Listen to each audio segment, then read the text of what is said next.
इससे पहले के वीडियो में हमने देखा था, मंत्रिपरिषद के बारे में बात की थी। आज हम बात करते हैं मनुस्मृति के अनुसार जो प्रशासनिक व्यवस्था है या प्रशासनिक प्रणाली है उसके बारे में। तो हम बात करते हैं प्रशासनिक प्रणाली के बारे में। मनु ने संपूर्ण शासन का केंद्र राजा को माना है। साथ ही शासन व्यवस्था में मंत्रियों, सचिवों और अध्यक्षों की महत्वपूर्ण स्थान दिया है। मनु ने प्रशासनिक व्यवस्था का कौटिल्य की भांति व्यवस्थित वर्णन तो नहीं किया है, लेकिन उसके लिए महत्वपूर्ण संकेत दिए हैं। मनु ने राजा को परामर्श दिया है कि राजकार्य सुचारू रूप से चलाने के लिए आलस्य रहित उत्साही व्यक्तियों को अध्यक्ष पद पर नियुक्त करे। मनुस्मृति में कहा गया है, जिस प्रकार कोष और प्रशासन राजा के अधीन होता है, उसी प्रकार सेना सेनापति के नियंत्रण में रहती है। मनु के अनुसार सेनापति एक महत्वपूर्ण पदाधिकारी है। मनु के अनुसार राज्य में शक्ति का विकेंद्रीकरण किया जाना चाहिए। प्रजा में स्वशासन की प्रवृत्ति होनी चाहिए, यानी प्रजा है उसमें स्वशासन की प्रवृत्ति होनी चाहिए। मनुस्मृति में राज्य के शासन को दो भागों में बांटा है। दो भागों में बांटा है। 1 नंबर,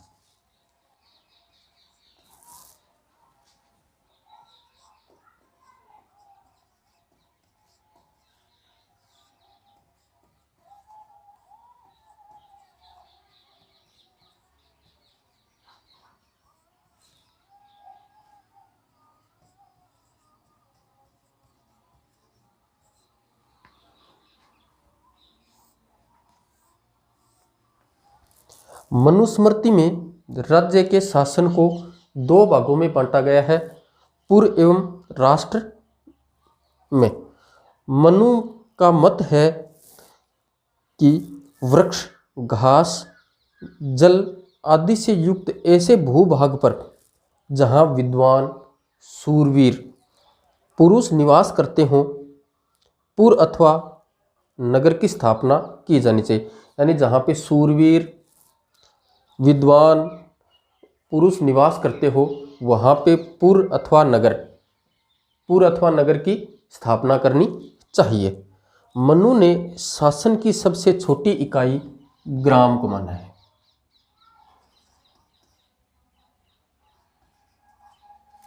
शासन की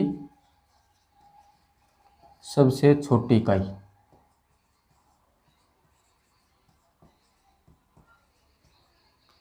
इकाई ग्राम को माना है।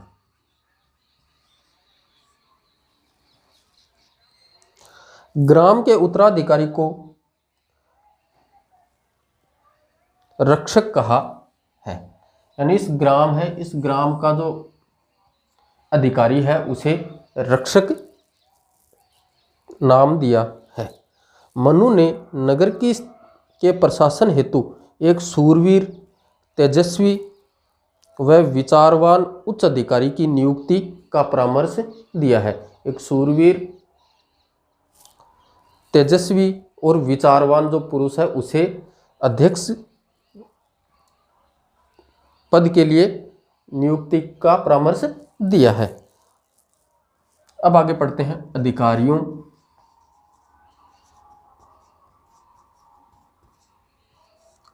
और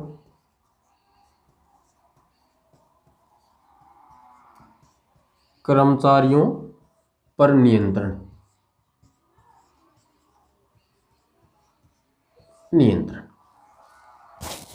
मनु ने राज्य द्वारा नियुक्त अधिकारियों व कर्मचारियों पर नियंत्रण को अति आवश्यक माना है। मनु के अनुसार राज्य के अधिकारी प्राय दूसरों से रिश्वत लेने की कोशिश करते हैं। ऐसे अधिकारियों से राजा प्रजा की रक्षा करे। मनु के अनुसार प्रशासनिक भ्रष्टाचार को गंभीर अपराध माना है। यानी मनु ने जो प्रशासनिक अपराध है, उन्हें भ्रष्टाचार है, उसे गंभीर रूप से लिया है। ऐसे अधिकारियों की संपत्ति जब्त करने व राज्य से बाहर निकालने जैसा दंड दिया जाना बताया है। मनु के अनुसार रिश्वत को रोकने के लिए अधिकारियों और कर्मचारियों को अपने पद के अनुसार उचित वेतन दिया जाना बताया है। अब आगे बात करते हैं शासक पर नियंत्रण। शासक पर नियंत्रण।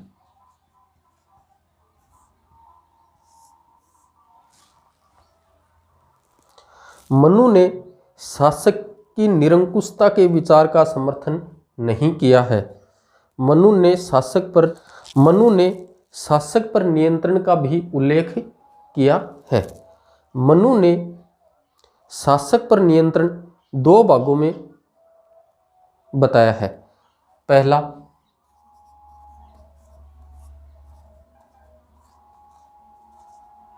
नैतिक व सैद्धांतिक नियंत्रण।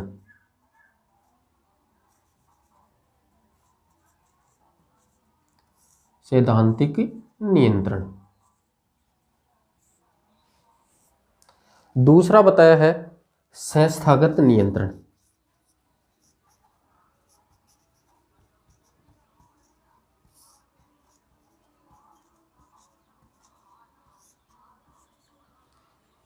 सबसे पहले हम बात करते हैं नैतिक व सैद्धांतिक नियंत्रण के बारे में। मनुस्मृति में धर्म के लौकिक और परलौकिक दोनों पक्षों पर बल दिया है। मनु के अनुसार मनुष्य के समस्त आचरण का धर्म के अनुसार संचालन व्यक्ति के परलौकिक कल्याण हेतु आवश्यक माना है। मनु ने शासक को धर्म के अधीन माना है। मनु का मानना है कि राजधर्म की अवहेलना करने वाला शासक, उसका देवत्व गिर जाता है। मनु का मानना है कि राजा चारों पुरुषार्थों, चारों पुरुषार्थ मोक्ष, धर्म, काम और ब्रह्मचर्य, इन चारों पुरुषार्थों को समझना चाहिए और आलस्य रहित होकर सदैव उनका पालन करे। अब आगे बात करते हैं दंड नीति एवं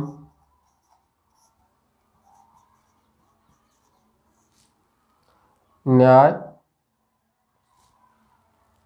व्यवस्था। दंड नीति और न्याय व्यवस्था। दंड के महत्व का प्रतिपादन करते हुए मनु ने कहा है कि दंड ही समस्त प्रजा पर शासन करता है। मनु ने कहा है, जब प्रजा सोती है तब दंड जागता है। दंड के भय से चोर चोरी नहीं करता है। मनुस्मृति में कहा गया है कि राजा दंड का उपयोग स्वार्थ सिद्धि के लिए नहीं कर सकता। यानी मनु ने राजा को ये परामर्श दिया है या कहा गया है कि शासक है, राजा है, वो अपने निजी स्वार्थ के लिए दंड का प्रयोग नहीं कर सकता है। मनुस्मृति में दंड को न्याय का एक अंग माना है, अर्थात दंड ही एकमात्र साधन है न्याय व्यवस्था बनाए रखने का। अपराध के अनुरूप दिया गया दंड प्रजा को स्वधर्म हेतु प्रेरित करता है। यानी मनु ने कहा है कि जिस प्रकार का अपराध हो दंड उसी प्रकार से दिया जाए।